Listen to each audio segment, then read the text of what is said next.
I just want to obviously credit Rose Thrill and the Shirtless Herd, man.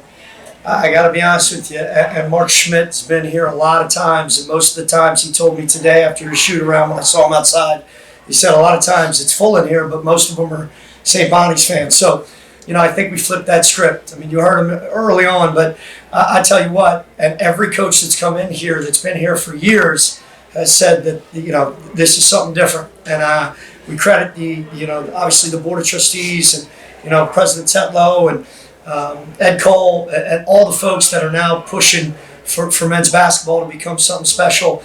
And it goes hands in hands with the fans, in the first half, they came out. They're so well coached. I think he's one of the best coaches in the country, not just the Atlantic 10. And they exploited some of the things we were trying to do at first, and we made some mental errors in the beginning of the game that we don't typically make.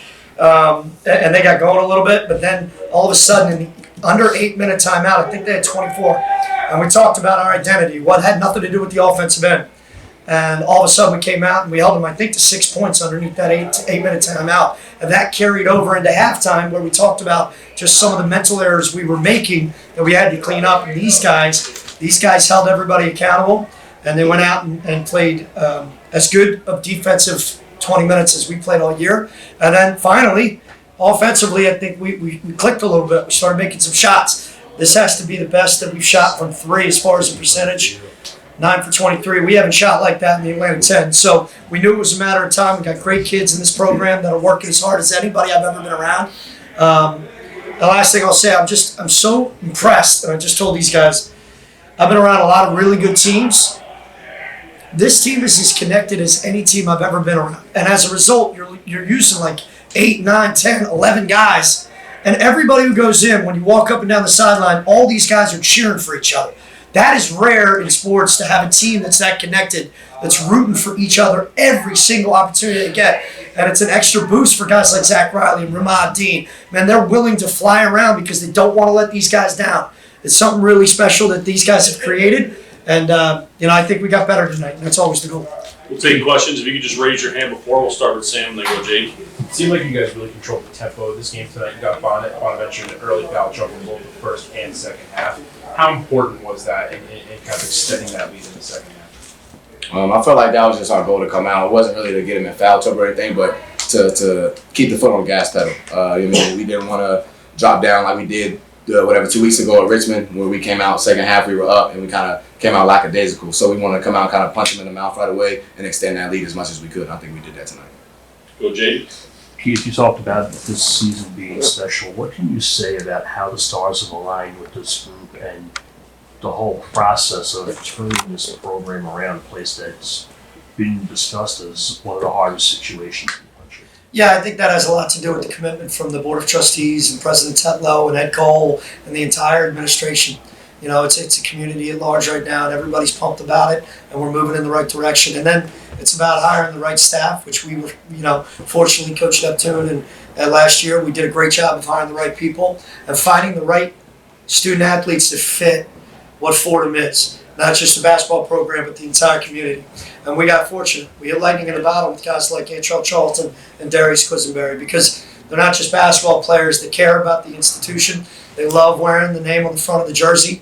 And as a result, it permeates onto the court, man. And it's, I think it's just kind of everything all kind of pieced together. But you need the right people in place. And fortunately, right now, it feels like we got that. Hi, Coach. My name's Jack Milko, Bonaventure grad student. Congrats on the win. Thank you very much, man.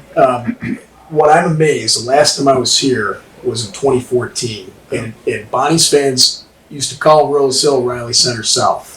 And it's amazing to see the difference between then and now. Yeah. And what really struck me in the pregame is you greeted Schmidt, you walked down the sideline, and you embrace the student section. Yeah. What's going through your head at that moment, and what are your feelings at that point in time interacting with that big of a student section crowd? Just grateful. I mean, we are incredibly blessed. We talked about it in the locker room, man. It's just there's not very many people that got to do what we got to do tonight across the country and in the world. I mean, we are incredibly grateful. These guys talk about it. We're blessed, and they bring so much energy that this is a kind of a dream come true. You want to play in front of a raucous crowd. This is why you work so hard. This is why you get so many shots up on a daily basis. You know, and to see that the fans they're engaged and they're enjoying it and it's entertainment. You know, we just appreciate it. I want to make sure that they know that we're thankful for them and we want them to keep coming back. They've got to understand how much of a difference they make. They make an incredible difference. I mean, it is night and day compared to when they're not here as opposed to when they are. I mean, it's just so obvious, and you know, we're just thanking them each and every chance we get the opportunity. For Darius and Antrell, to have a coach with that much energy, how contagious is it for you guys to feed off of him, and Keith, for you as a first-year head coach, how much are you feeding off of these guys? He doesn't let up. Sometimes, you know, he gets aggravated, but he doesn't let up every single day. Like, he comes in, he probably got the most energy out of everybody. It's a great day to be around, you know, everything. Like, every day is literally every single day, no matter. We had a long trip back. Like, the next day in practice, Urgo's bringing all the energy. So, it's like you said, it's contagious. Like, you don't have a choice. Like, you got to match his energy. You have to. So, that's something that is very helpful for him. It's very helpful. The aggravation part is constant with him specifically. I got a question. Hold on, Ronnie. We'll get to you, buddy. Jack. Antrell, your team's up 5 a few minutes into the second half. And the Bonnies, you guys were up 7.5, obviously, but the Bonnies started to kind of come back a little bit after you guys went up 11. They made it back to single digits. In my opinion, the shot of the game was the long 2-pointer you hit to increase the lead to 7, and then you guys started to really get some fuel there. From your perspective, what's going through your mind there? Can you walk me through that play from your perspective? I just seen once I got the ball, it was like 5 seconds left, so I just tried to get to my sweet spot. Like, everybody know I like to shoot a midi, so I tried to get to my sweet spot and just take my shot and have confidence. So it wasn't really too much to think about. I just seen it was not too much time left, and I just got to my spot. He got fouled too. Yes, he did. I agree. Sam. Hey, Darius, you talk about feeding off the energy of the crowd. You're in another zone, hitting those shots beyond the arc, and how did the crowd play into that? I love it. Every time you hit a shot, they go crazy, and you know you just want to hit that shot so they can get into it. Try to get the fans involved as much as possible. Trying to wave our hands up to get them yelling defense and stuff. But it is contagious when you hit a shot. You just want to hit another one or just try to keep going for the fans. So we love to have him here. We love the support. And he's finally shooting it. He's shooting the ball when he catches it. Because he can make it when he shoots it. Yeah. It's good that he's shooting. The coach, Yes, sir. for you, the hottest team right now in the Atlantic 10, in my estimation, humble estimation, but heading into Brooklyn, it's only a few weeks. How do you feel about the tournament? I gotta be honest with you, and this isn't coach week. I didn't even know what was going on tomorrow. The other day, I swear, I thought Wednesday night's game was Saturday night. It's just part of the deal. And these guys were like, what's going on with them? That's just, you know, I got 4 kids at home. I got these guys at home. Like, Brooklyn's going to be amazing, but it doesn't mean anything unless we continue to get better. And so the teams are so good in this league. The coaching is so good in this league that if you're not prepared each and every day and you don't bring it, you're not getting better each and every day, you will fall real quick. And so tonight was about tonight. We'll enjoy it. And then tomorrow we got to focus on VCU's Saturday, which is obviously going to be an incredible challenge for us, but one that I'm beyond excited to see where this program's gotten to, because they're obviously fantastic, and I love Mike Rhodes and what he does.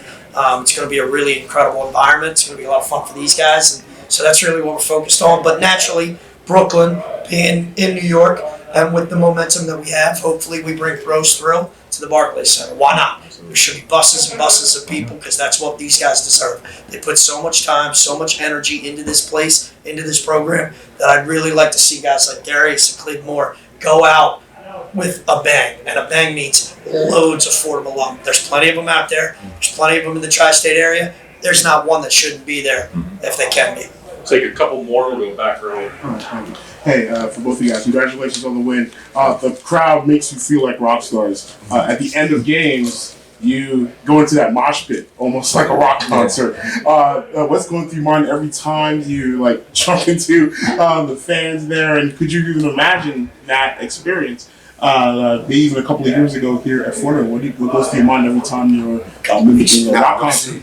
Yeah, just early in the season, we was playing, we didn't have much of a student body like that. So just the energy, like Urgo said, it's a big difference. It's a big difference. So when they come and show us love, we obviously like to go over there and show them love. Like sometimes we even have to catch ourselves like getting too much pumped up with the crowd. Like we literally like we love it. Like we love it. So we love to embrace them and get in there. Like we feel like they're a part of us and we're a part of them. Yeah, absolutely. I just piggyback off him. It's just a collective win. I mean, they help us with our energy. They give you that 1% that you need when you get a little tired. But it's about to be the media, and you hear the crowd going. You can sprint that one more sprint, dive on that ball one more time. That's what they bring to us. It's a collective win. We go Jaden and then Ryan. Keith, 21 wins. If the season ended today, it's still the most successful Fordham program's had in about 30 years. As far as resurrecting this sleeping giant, what can you say about how it's turned out from November to now, and just some personal reflection on how this dream season has come about? Yeah, there hasn't been much personal reflection quite yet. That'll all come after the season. Right now, just trying to get to 22, right? So, you can't do it without players. It's the players. It has nothing to do with the coaches. I mean, it has something to do with the relationships, and our staff is incredible. The players make plays, man. So, and Jay Wright taught us that. Like, you're only as good. You can be X's and O's all you want, but like, these guys go out there. They're the ones, blood, sweat, and tears every single day. We demand a ridiculous amount of these kids, and they've stepped up in a great way, and we're enjoying the ride that they've created. But we said it when we took the job. This isn't something we're trying to do for 1 year. We're trying to, and as a result of these guys, we're trying to build something that's sustainable for years to come. And I just don't see why that can't be possible, right? You see the staff, you see the energy that's in this building. I just don't understand why it can't continue to happen. Now, hopefully I never find out why it can't happen, because I really feel like this isn't just a one-hit wonder. We're trying to create something really sustainable. I think we have some tremendous young men in this program that are young, just getting better every day, that are going to continue to carry the torch that these guys have lit. Ryan, take us out. Okay, 2 questions.